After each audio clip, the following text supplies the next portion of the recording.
What is it about other people's lives and stories that is so intriguing?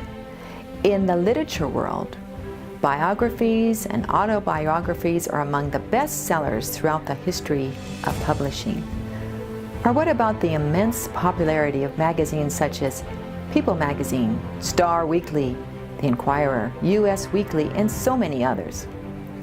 Added to our intrigue with other people's stories is that of a very common desire to want to live the life of or be like those we read about.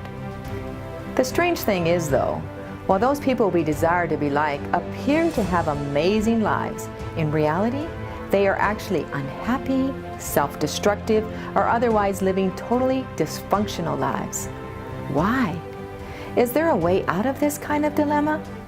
I ask that you take a few moments right now and listen to international speaker Doug Batchelor as he shares his own incredible story of finding a way out of unhappiness.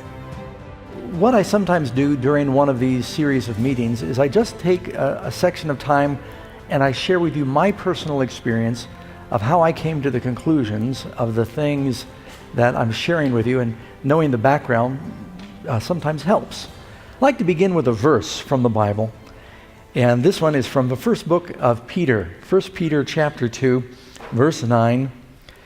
But you are a chosen generation, a royal priesthood, a holy nation, his own special people, that you might proclaim the praises of him who called you out of darkness into his marvelous light. The theme of what I'd like to share with you this morning is very simple. The world is looking for happiness, but most of the world is looking in the wrong places for happiness. People think that happiness comes from fame and fortune, from having enough friends or popularity, or from just materialism or physical satisfaction, and those things don't bring real lasting happiness. Now, I came from a very unusual set of parents, and I'll take a moment and share about that. You ever heard, that's my mom and dad. You ever heard the expression that opposites attract? It's strange that the irony of that, and somehow how people who are so opposite end up getting married. I don't know that it was ever more true than with my mother and my father.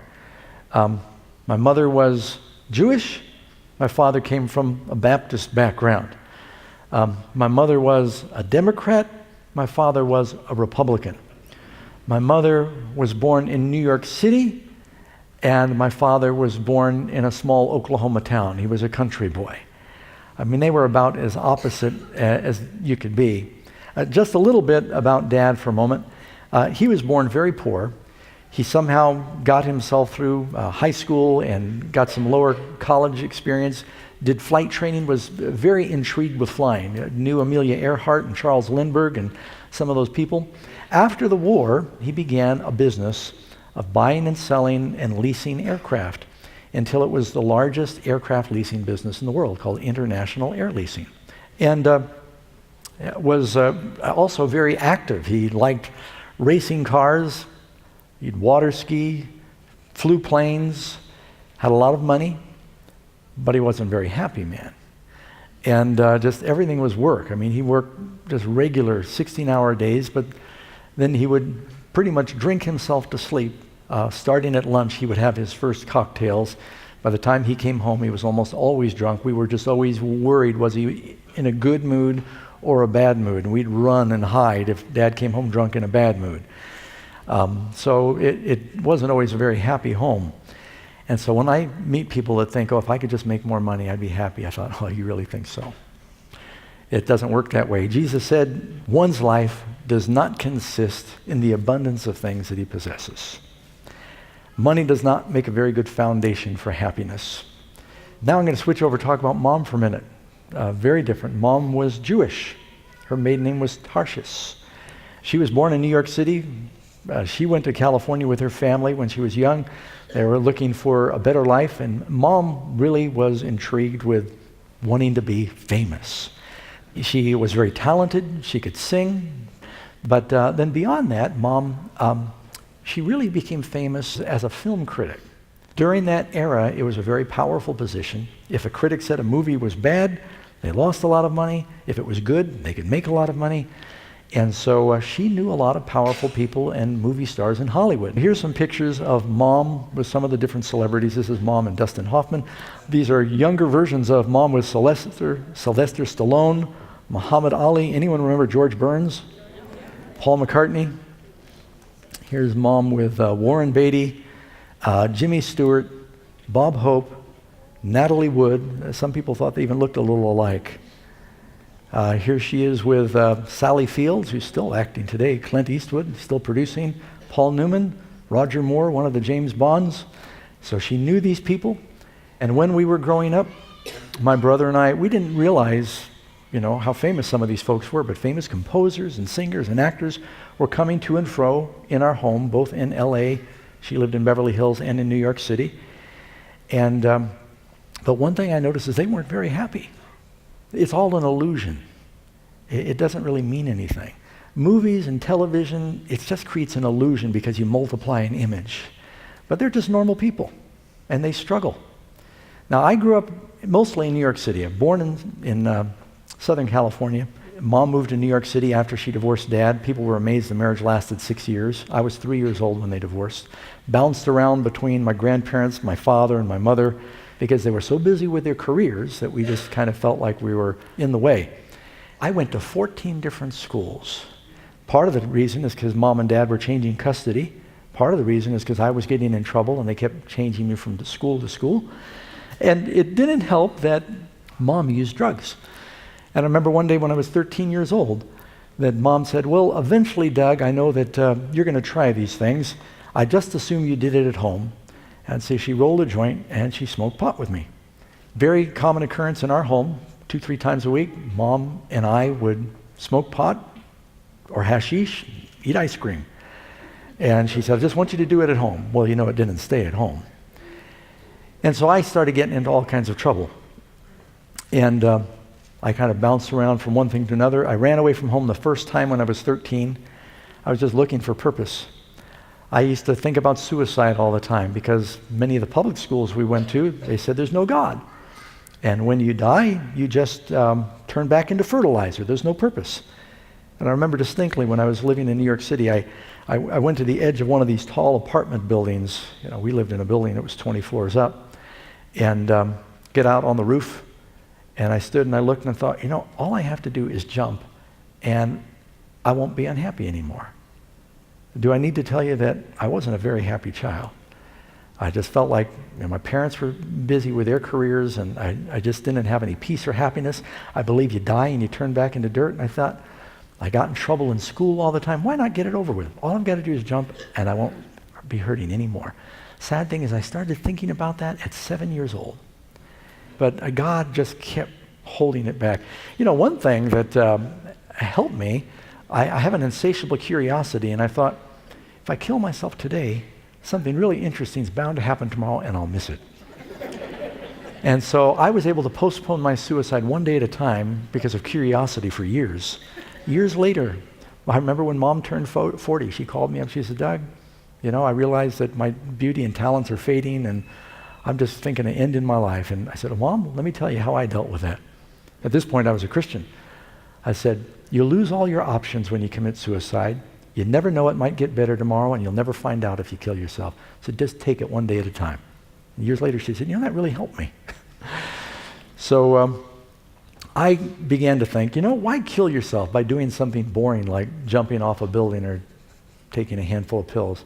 I heard a beer commercial, and it said, you only go around once in life. Get all the gusto you can. I wasn't real sure what gusto was, but I thought, well, that sounds good to me. I'm just going to have as much fun as I can, and I'll kill myself having fun. And so I just began to live a very wild life with abandon. When I was living with Mom, I was already using drugs at home with Mom, and I found out where her stash was, and so I already knew about that side. When I was living with Dad's specialty was alcohol. He lived on a mansion in Southern California with a butler and a maid, and he had a complete bar in the house, stocked better than some city bars. And my friends and I, we would drink, and I was getting into a lot of trouble. I started getting involved in stealing, and fighting and drugs. I started smoking cigarettes, and I was in and out of jail, ran away from home several times. And so I was getting into lots of trouble. And you know what it was, is I wanted attention. I wanted my friends to like me. And everyone wants love, and I just felt like nobody even cared about me. And so I just tried so hard to get someone to like me, I'd do just about anything.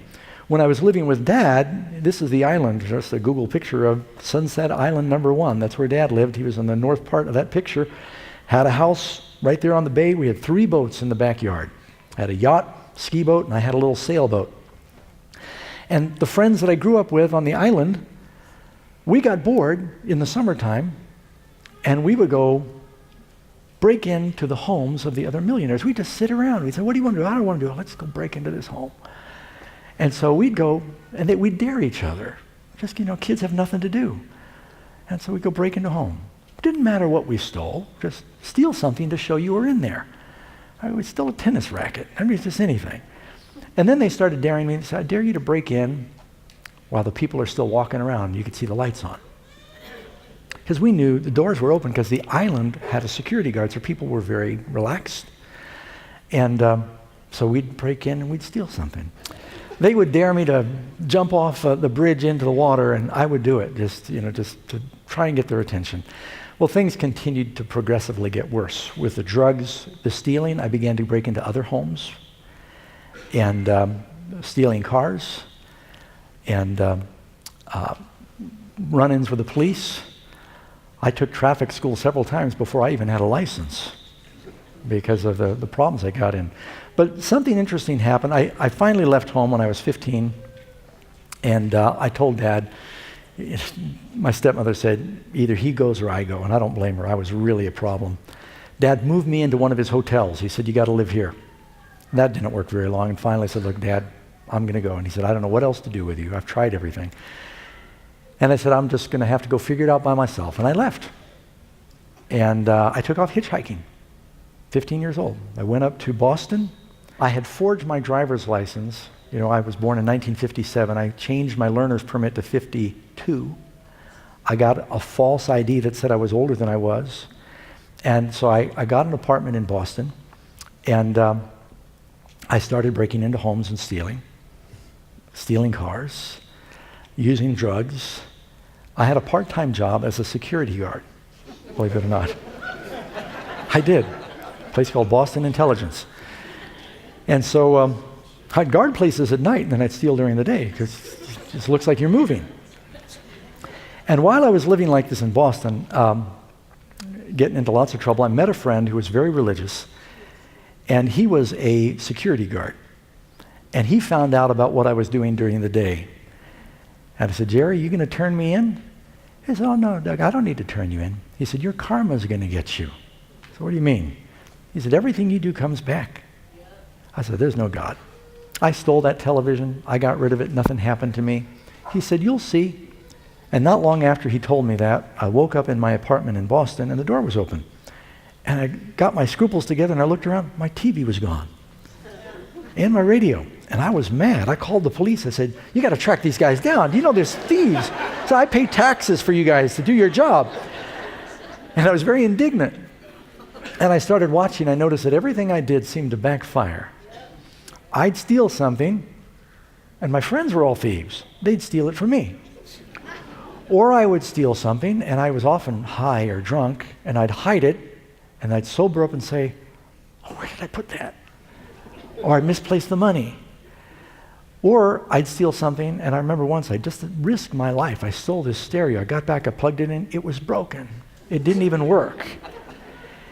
And I started thinking, there must be a God. Jesus said, do unto others as you would have them do unto you. And it seemed like everything I did, it was backfiring on me. What convinced me finally was a little thing. I went to someone's house. I didn't quit stealing immediately. I kind of tapered off. I went to someone's house and I stole a box of Krusty's Instant Pancake Mix. And I know this sounds really dumb, but I did it because it was whole wheat pancake mix. Now, you got to just think about how dumb this is. I mean, I am drinking, I'm smoking, I'm using drugs, but I was a hippie, and I thought, I'd just use whole wheat pancake mix. They had this brand new box of Krusty's instant pancake mix, and this is back before they had the barcodes, and they had the little round stamp on top. They'd stamp the top with the price, little circle, $1.19. I stole it. That day, I went back to my house, and some friends had come by while I wasn't home. I had just bought a brand new jar of Tang instant breakfast drink. Anyone remember that?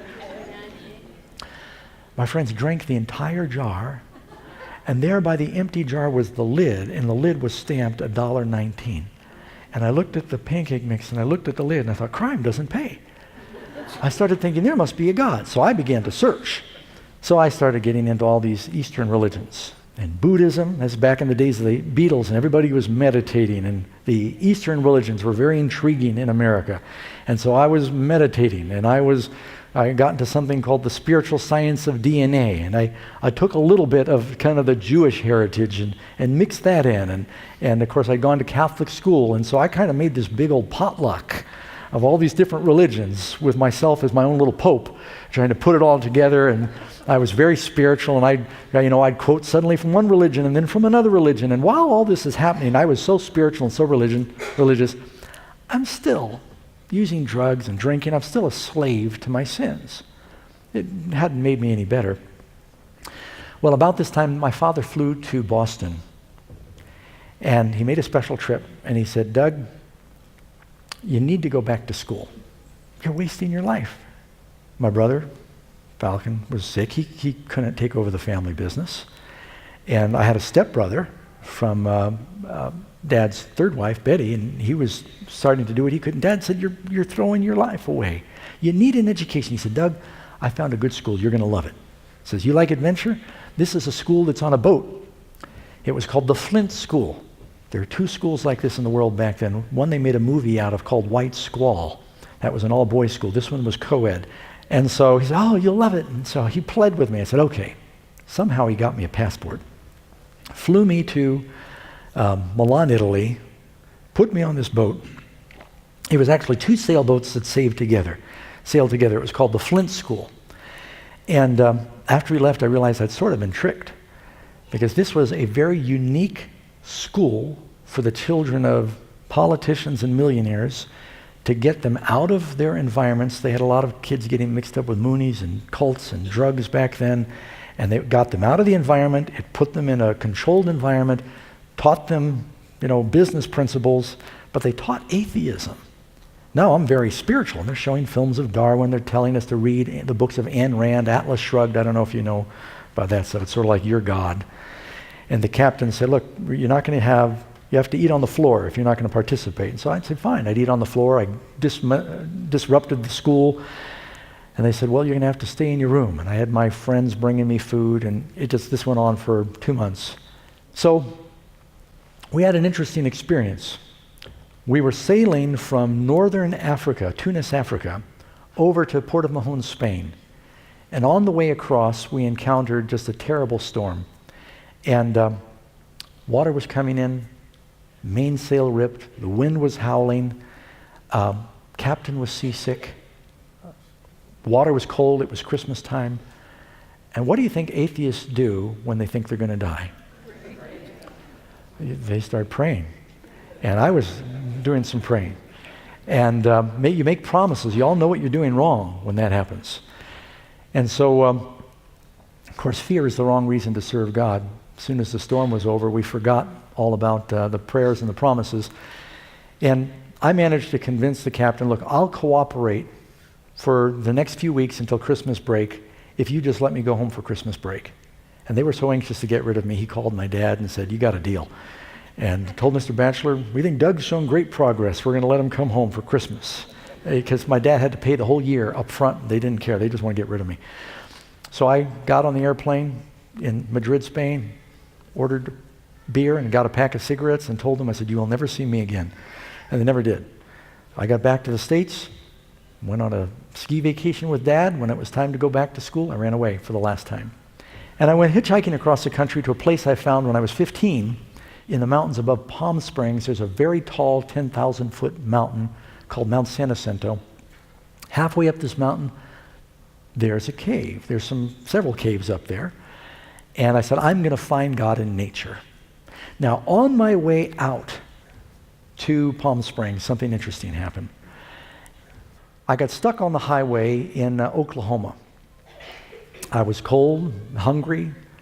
All these trucks were going by, and I was a little hungover, and I was desperate. And I said, I ought to try praying.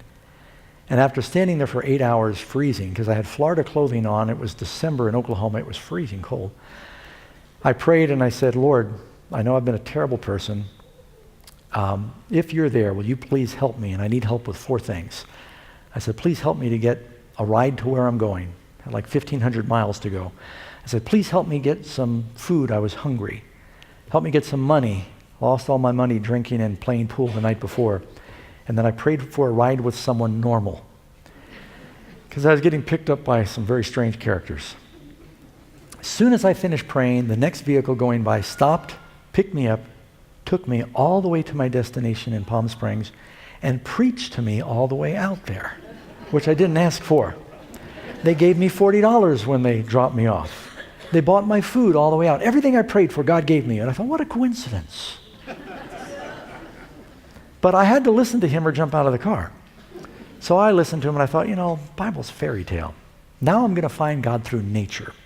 So I moved up into this cave way up in these desert mountains, and I just didn't want to be around people. I was so tired of the people in New York City, and I didn't get along with people. I said, I'm just going to see if I can find God through nature.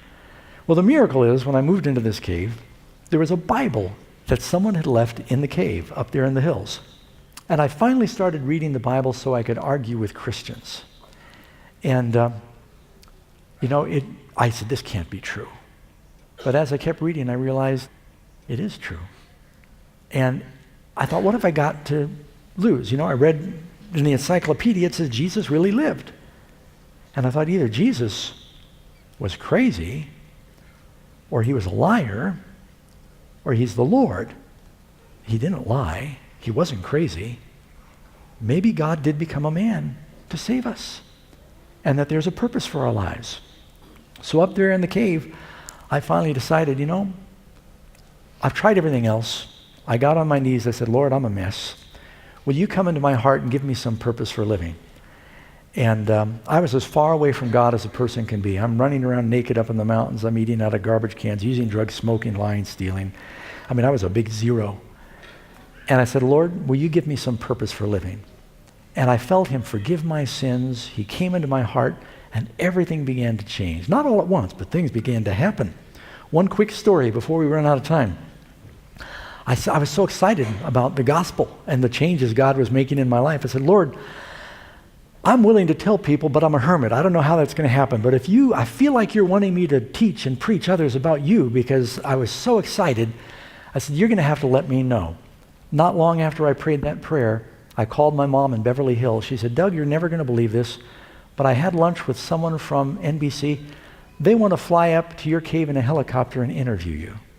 Right after I prayed and said, Lord, if you want me to witness for you, you let me know. This is a picture of my mom at my cave. She flew up in a helicopter. They did a national interview. It was all over the country that day. My friends in jail said they saw it 3 times in one day. And so from that time to this, God just opened doors for me to be sharing with other people. He has a plan for your life. This is a picture of, I've been back to the cave several times over the years. This is our son Micah. When he was like 7 years old, he hiked up there with me. So this is the waterfall in the pool right outside my cave. Went back up with the whole crew. That's Karen in the middle with Stephen.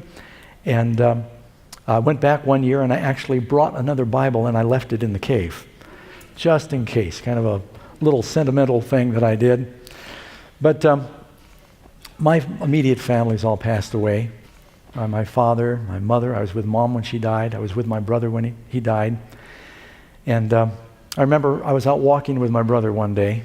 Falcon went to school. He got a college education. He tried to work for Dad as long as his health would permit.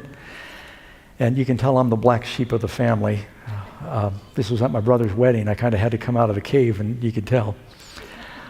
And I was walking with my brother one day, and he said, Doug, you're lucky. And I thought, wow. I said, you've got the house in Miami Beach on the water. You've got the boat. You've got the new cars. You've got all the things that the world wants. He said, Doug, you're lucky. He said, I'd give everything I have if I could have your lungs and live a little longer. He said, God isn't fair, my brother said. He said, I'm so smart, but I'm sick. And he said, you're so healthy, but you're stupid.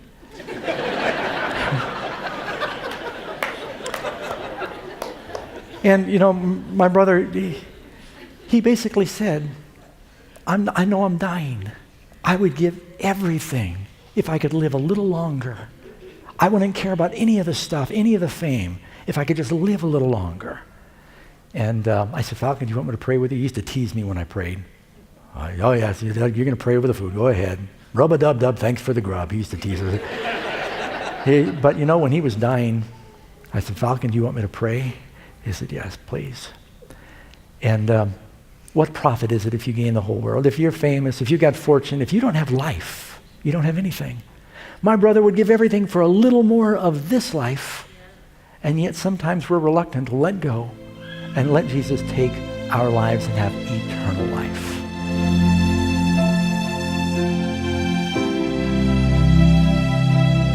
Heaven has given us the greatest gift we could ever desire in Christ the Savior, as well as the promise of a new heavens and a new earth with eternal life.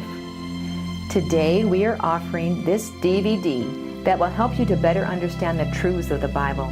We will mail it to you free. Simply give us a call at 1-877-721-3800. And be sure to ask for the free offer, number 92. May God bless you abundantly in your search for truth. Amazing Facts Ministries is a Christian media ministry devoted to sharing the living Word of God in Canada and to help you in your search for truth. Thank you for your generous support. Your tax-deductible donations can be made through our website's donation page at amazingfactsministry.com or by giving us a call at 1-877-721-3800. Thank you. Teach me thy patience still with thee, in closer, dearer company, in work that keeps faith sweet and strong, in trust that triumphs over all, in hope that sends a shining ray far down the future's broadening way, in peace that only thou canst give with